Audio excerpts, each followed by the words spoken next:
मेरे प्रिय, सुबह तुम जैसे ही सोकर उठे मैं तुम्हारे बिस्तर के पास ही खड़ा था। मुझे लगा कि तुम मुझसे कुछ बात करोगे। तुम कल या पिछले हफ्ते हुई किसी बात या घटना के लिए मुझे धन्यवाद कहोगे, लेकिन तुम फटाफट चाय पीकर तैयार होने चले गए और मेरी तरफ देखा भी नहीं।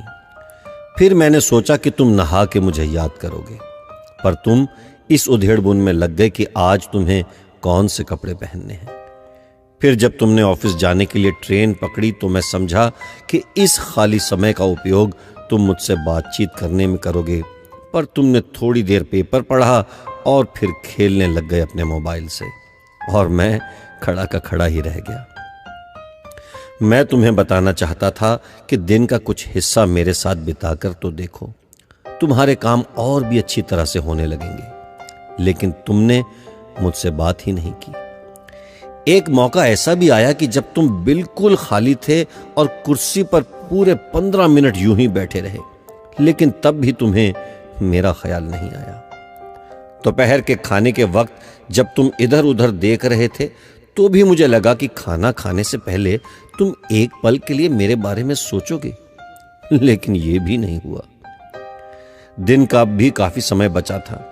मुझे लगा कि शायद इस बचे समय में हमारी कुछ बातचीत हो जाएगी, लेकिन घर पहुंचने के बाद तुम रोजमर्रा के कामों में व्यस्त हो गए, और जब वो काम निबट गए तो तुमने टीवी खोल लिया और घंटों तक टीवी देखते रहे। देर रात थक कर तुम बिस्तर पर सो गए।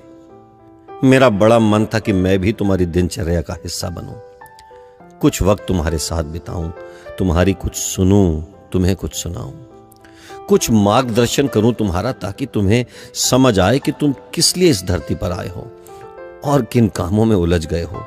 लेकिन तुम्हें समय ही नहीं मिला और मैं मन मार कर ही रह गया। मैं तुमसे बहुत प्यार करता हूं, हर रोज इस बात का इंतजार करता हूं कि तुम मेरा ध्यान करोगे और अपनी छोटी छोटी खुशियों के लिए मेरा शुक्रिया करोगे। पर तुम तभी आते हो जब तुम्हें कुछ चाहिए होता है। तुम जल्दी में आते हो और अपनी मांगे मेरे आगे रखकर चले जाते हो।